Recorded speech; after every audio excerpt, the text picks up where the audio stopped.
Halo, assalamualaikum semuanya. Ketemu lagi dengan Sherly di Ada Apa Sih?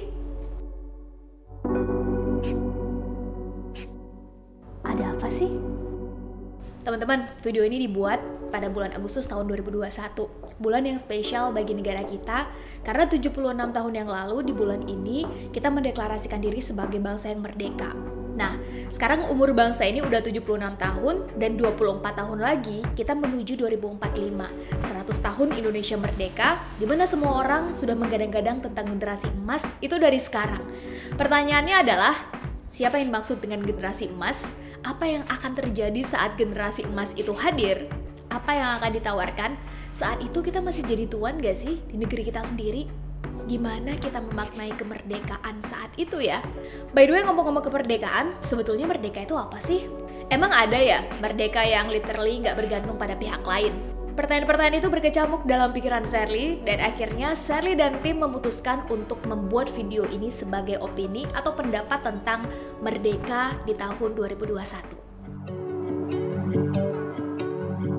Teman-teman, kalau kita mendengar kata merdeka, kira-kira apa yang paling pertama muncul dalam pikiran kita? Kata-kata seperti bebas, tidak bergantung pada orang lain, mandiri, ini pasti adalah kata-kata yang paling pertama muncul di pikiran kita. Benar nggak? Kalau kita mau melihat ke Kamus Besar Bahasa Indonesia atau KBBI, merdeka artinya bebas, berdiri sendiri, tidak bergantung pada orang lain. Jadi kurang lebih apa yang paling sering muncul di pikiran kita itu kurang lebihnya benar. Sedangkan menurut Cambridge Dictionary, independent itu artinya not influenced or controlled in any way by other people, events, or things. Salah satu pengertian yang diambil dari Oxford Dictionary mengartikan bebas atau independent atau self-governing adalah independent and free to do things without needing help from others. Terlepas dari kita setuju atau nggak setuju dengan 3 definisi tadi, kalau kita mau nyatuin 3 definisi tadi, maka kurang lebih merdeka itu bisa kita artikan sebagai kondisi ketika kita nggak lagi berada di bawah pengaruh atau kontrol pihak lain yang membatasi keputusan kita, dan kita confidence enough, kita yakin, kita percaya diri untuk mengambil pilihan sikap dan pilihan sudut pandang selama itu bisa kita pertanggungjawabkan. Penerapannya bisa dalam skala makro dan mikro, sesuai dengan konteksnya. Makro dalam tataran bangsa dan negara misalnya. Tahun 1945, kemerdekaan lebih sering diartikan dalam konteks berbangsa dan bernegara. Satu negara merdeka secara de facto dan de jure untuk membuat keputusan dan kebijakan nasional untuk mengurusi masyarakatnya sendiri. Maupun kita menerapkan kata merdeka dalam bentuk mikro. Skala terkecil dari rantai kehidupan sosial kan adalah kita, manusia itu sendiri, di tingkat individu. Benar nggak? Maka kita sebagai individu punya confident, punya rasa yakin, dan bertanggung jawab atas keputusan dan pilihan sikap kita sendiri bisa kita artikan sebagai manusia merdeka. Nah, Sherly meng-highlight 2 indikator dari semua pengertian merdeka yang tadi kita bahas. Pertama, pengaruh atau kontrol.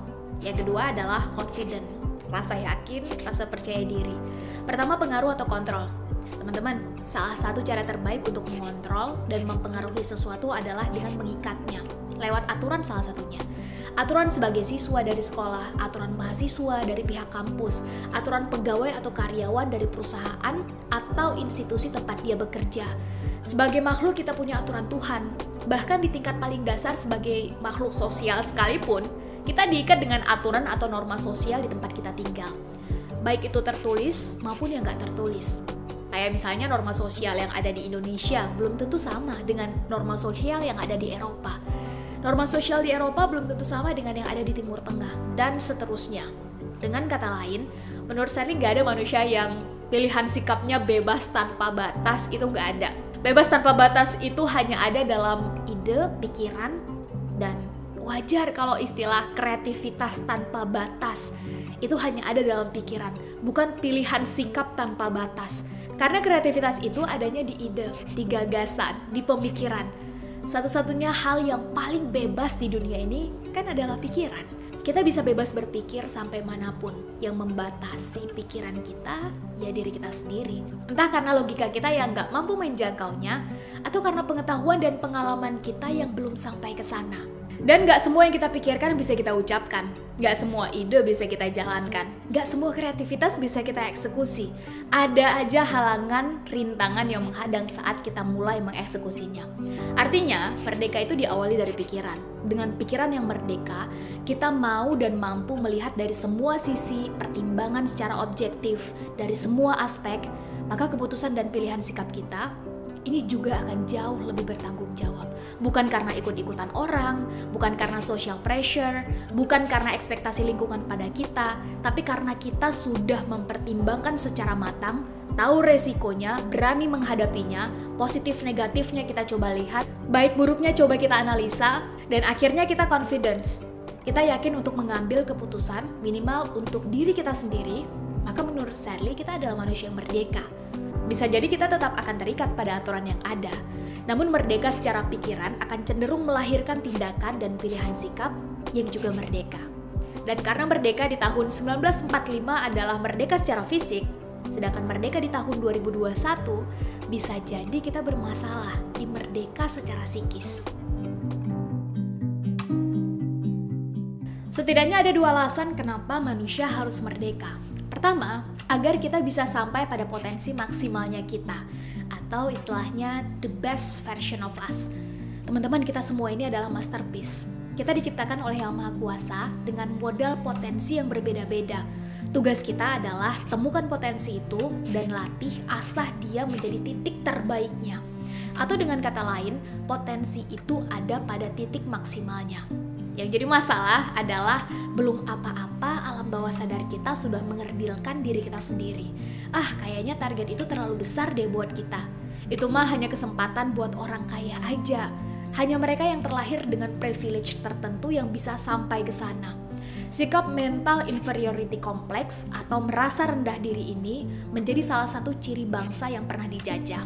Ada yang bisa move on dari sikap mental ini, ada yang nggak bisa. Dan harus kita akui teman-teman, mayoritas kita, khususnya anak muda di Indonesia, ini masih ada dalam lingkaran inferiority complex.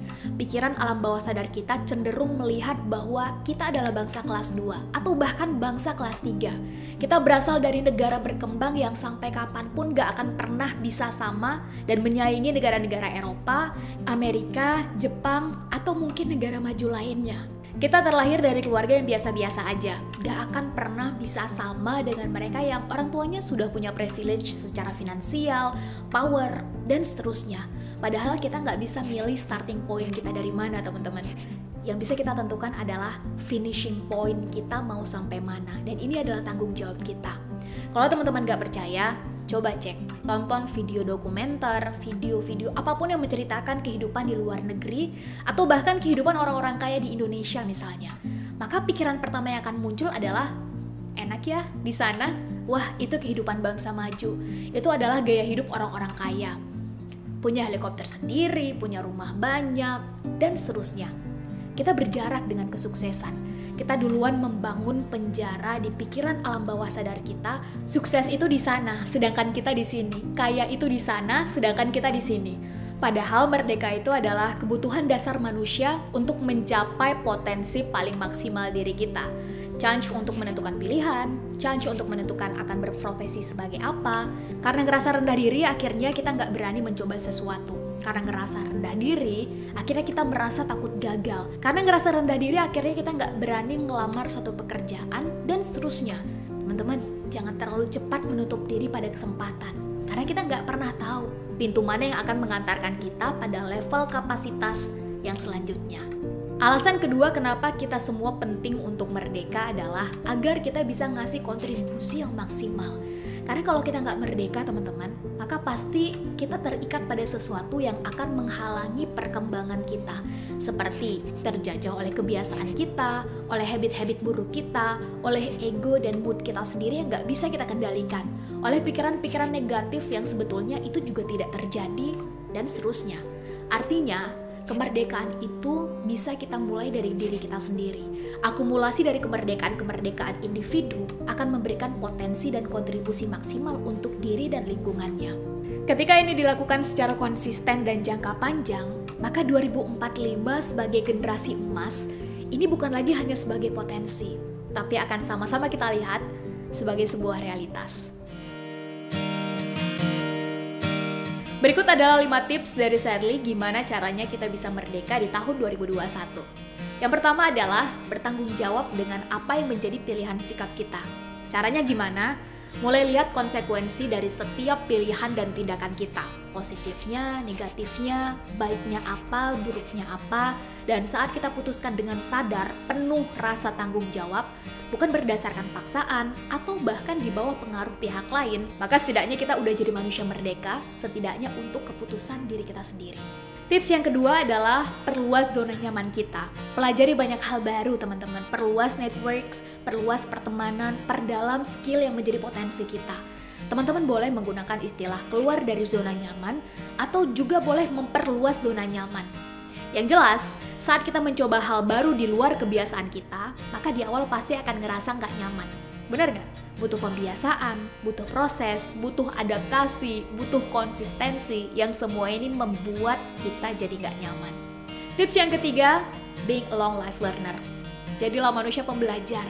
Menurut Sherly, cara ini adalah salah satu definisi merdeka. Karena kita nggak akan cepat puas dengan apa yang kita miliki, kita nggak akan sombong dengan apa yang kita pahami. Karena kita sadar di atas langit masih ada langit, dan yang kita pahami ini belum ada apa-apanya. Menjadi manusia pembelajar akan membuat literasi kita, pengetahuan, dan pengalaman kita terus bertambah. Dan ini akan terus menambah sudut pandang kita dalam melihat masalah dan solusi. Tips yang keempat adalah confident. Teman-teman, kemenangan terbesar adalah kemenangan pada mental dan pikiran. 76 tahun sudah kita merdeka, ini waktunya pikiran kita juga diakselerasi menjadi manusia yang yakin. Yakin atas dirinya, yakin atas keputusan-keputusannya, yakin dengan masa depannya. Software-software yang lama yang memandang diri kita kecil, diri kita rendah, ayo kita ganti dengan software-software baru yang membuka kesempatan seluas-luasnya. Karena dengan demikian, kita akan siap untuk mencoba sesuatu yang di atas rata-rata. To get something we never had, we must do something we never did. Tips yang kelima adalah eksekusi apa yang bisa kita lakukan. Udah lakuin aja, karena yang mahal dari karya itu adalah eksekusinya teman-teman. Jangan-jangan selama ini kita terpenjara dengan kebiasaan-kebiasaan buruk kita sendiri. Mulai dari suka menunda-nunda, suka meremehkan. Dan di tahun ini, meski di tengah segala keterbatasan, yuk teman-teman kita buktikan bahwa rencana kita bukan hanya sekedar wacana, dengan mengeksekusi apa yang masih bisa kita lakukan. 2021 udah berlalu 7 bulan, masih ada sisa 5 bulan lagi. Gimana? Siap jadi manusia merdeka? Sampai ketemu di video Ada Apa Sih? Selanjutnya. Assalamualaikum warahmatullahi wabarakatuh.